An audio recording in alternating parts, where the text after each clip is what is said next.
Hi, I wanted to talk about the next-gen upgrades, what you should expect, and then more directly, what you will actually be getting from the upgrade. So the very first thing, let's start off with quality, since the visuals are the forefront of what Ubisoft has brought up so far. On stream, they gave us a short list of changes that we will be getting. Improved water reflections, distance level of detail, shadow resolution, texture filtering, and resolution. They didn't define any of these on stream, but it turns out we actually know exactly what they are due to a small mention in the blog post. These changes are the Xbox One X For Honor upgrade, ported over to both next-gen consoles. I wanted to cover those first. The first detail is shadows.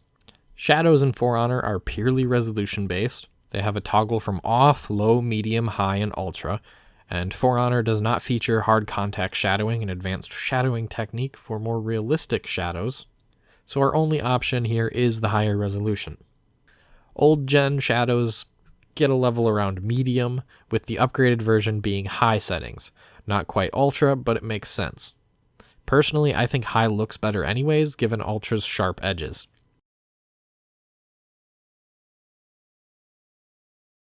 Reflections in For Honor are handled similarly to shadows. You either have reflections or you don't, and upping the quality mostly just increases the resolution of them.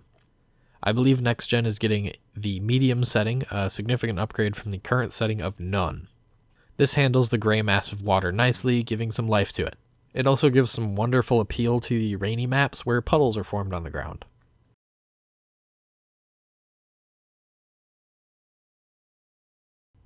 The biggest visual change, in my opinion, is texture filtering, also known as anisotropic filtering. What anisotropic filtering does is filters textures to be more accurate and perspective correct when viewed at a sharp or otherwise off angle. This generally has insanely little impact on game performance, so I'm rather surprised it wasn't included in the base versions at all. I found a decent sample to show this off. I hope it comes through post-video compression. Notice the path farther away with its small pebbles on the ground. With no AF, it becomes a single color splotch. With the new console setting of 8x AF, we get a rocky texture work on it. This should also apply to the stones on Temple Garden rather heavily, for example. Overall, these are pretty neat graphical changes and will really up the vibrancy of the game with very little work on Ubisoft's part. They are simply the Xbox One X upgrades being ported over to the Xbox Series and the PlayStation 5. Ubisoft actually made a trailer for specifically these changes, and I'm surprised they weren't more direct about it. I'll let part of that trailer play out while I talk about this next bit. Personally, I run a 2700X and a 2070 Super, which beats the new consoles ever so slightly. The new console gen runs something more akin to an AMD 3700X Plus, as it's a newer generation than the 3700X, but around the same performance tier. For a GPU, the Xbox Series X has about a 2070 tier GPU, or around $450 in 2019. And then the PS5 has one slotted nicely between the 2060 Super and the 2070, so half a step down from the Xbox Series X. That puts it about a $400 graphics card. This is a rather nice package to pick up for $500 on both sides, yielding PC hardware that ran about $1,200 together just 6 months ago. A fact like that leaves me very hopeful for this next generation of consoles, and it helps make wonderful comparisons to PC hardware benchmarks more one-to-one. We're no longer using weird architectures that PC doesn't have. So for a quick and dirty comparison, running ultra settings at 1440p full rendering scale, I get about 90 FPS. Bumping that down to the next gen high settings, I get a more variable frame rate that runs from 110 to 140 FPS. Metrics like that work to show just how these new consoles stack up and how well For Honor's been made to run on them. Reaching a true 4K on both consoles, including a 60 FPS lock, sounds like a true developer's vision on what they wanted to release back in 2017. On the other hand, I'm sure a performance mode could be arranged to run at 1080p or even 1440p at 120 FPS, given that both consoles support 120 Hz outputs. It could be a try-hard mode for that niche who really want to push it. Well, that could wait for another time. We've finally gotten 60 FPS on consoles. Certainly a future mention for Ubisoft, though, if you're listening. So then I wanted to answer some questions that have been floating around very rapidly as they've come out with this new update. The first question is, will input delay be reduced? By inherent value of increasing FPS, input latencies should see a minimum reduction of around 20 milliseconds. This is worst case if Ubisoft has done absolutely nothing with the new features both consoles are offering. If they did utilize some of the new features, for example, Microsoft's new controller methods, this should push lower latencies. The new Xbox is offering a new backend to push just-in-time rendering based on controller inputs, something previously only done with mouse inputs in very specific games. This is being done global on Xbox Series, so in theory Ubisoft could pick it up. Sony hasn't confirmed anything on their side yet, so no mention there for the PS5. This, of course, ignoring direct game tweaks Ubisoft can make, such as lowering the frame queue depth. Given that they have much more overhead on this, more powerful hardware, that is definitely an option. If Ubisoft were to make every change possible, we could see an input latency reduction from the current roughly 120 milliseconds down to about 65 to 70 milliseconds, bringing it near par with most PC setups end to end. That is, of course, excluding the high-end PC setups that a lot of people like to boast about. This is more your traditional PC setup. With controllers, they tend to get pulled at significantly less often periods than mice or keyboards. A controller typically gets pulled around 250 Hz or once every 4 milliseconds.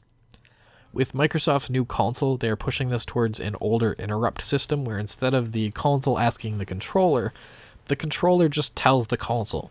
This significantly increases the polling rate without actually adding any extra load. At a surface level 4 milliseconds polling rate, any input between 0.1 milliseconds and 4 milliseconds are all considered 4 milliseconds. This adds to your total latency. That doubles too. Anything from 4.1 to 8 is 8, and then 12, 16, etc. With the new polling system on the Xbox Series, they should be able to send the data at those 1, 2, and 3 millisecond marks as well as at the 4 millisecond mark. This should have a significant advantage for how a game is allowed to handle input latency. And this is a system-side setting, not hardware in the controller. This will work with Xbox One controllers, not just Xbox Series controllers. So you can go ahead and use your old controller on your new Xbox and get this same benefit. The next question is crossplay. This is not confirmed, but it's also not denied. This is largely speculation based on the rest of Ubisoft. I expect to hear more about this in the next month, approaching November 10th. Rainbow Six Siege is getting cross-gen, so maybe For Honor will too, and maybe even cross-play between platforms. For Honor could definitely be a testing grounds, as it's less popular, but it runs on the same engine as other large projects such as Ghost Recon or Rainbow Six. On top of that, For Honor has significantly less ranked play. In Rainbow Six, even casual players queue ranked and get a badge, but in For Honor, ranked is exclusively duels and reward seekers. The player base for ranked is infinitely smaller, and the competitive scene is almost non-existent comparatively for the casual competitive. That would make it ideal for server load testing or for error testing. There's much lower stakes given that the player population is much smaller to have problems. Yves, the CEO of Ubisoft, has said that he wants crossplay on all major PvP titles, and guess what For Honor is? It is a major PvP title. As I previously mentioned during the next-gen upgrade, the frame rate will also be upgraded to a 60 FPS locked. This change will come at a later date. It's highly suspect that it will be December 10th if the current seasonal patterns continue. My hypothesis for this is that consoles will need a specific certification patch that requires content download, and they can't drop it in a smaller patch to enable it. That means we need it at the start of a new season rather than a mid-season patch. We'll maybe get more news between then and now on what last gen will hold for us, but what we know right now is that starting next season, so year 4, season 4, the next gen consoles will have a locked 60 FPS with a quality visual upgrade. The other big thing that is being asked a lot of is how to transfer your profile to next gen. Saves will transfer between generations exclusively. Just boot up the game with the same gamertag or PlayStation ID, and your save will load automatically. You can only transfer from PlayStation 4 to PlayStation 5 and from Xbox One to Xbox Series. There is no way to transfer to PC if you want to leave the console space. You will have to rebuy the game and re-level up if you want to change platforms, say Xbox to PS4 or Xbox to PC or PS4 to Xbox Series. There's no mixing here. It's not adding cross-platform saves. It's only adding cross-generational saves within a platform. And then to clarify, you do not need to rebuy the game. If you own the game digitally on either PS4 or Xbox One, you will have the same game on PS5 and Xbox Series. If you own the game in physical format, you will need to use your disc in the future console so that you can play your same copy. And then they haven't given this as an explicit answer yet, but if you do buy the digital version of the game, having owned the disc, your save file will copy over because that's the way the platforms themselves work. So if you want to upgrade to the Series S with no disc drive or the PlayStation 5 digital edition, you can just pick up a digital copy of For Honor and you will keep your current progress. That's most of the questions I've seen floating around the internet since this announcement yesterday. If there's a question you'd like answered or a topic you want to hear a little more fleshed out, go ahead and drop a comment down below and we'll see what we can do. Before we end here, I want to give a shout out to Freeze for being extra cool and providing me with incentives to actually complete this video. As always, thank you for watching, I hope you have a great day, and I will see you on the battlefield.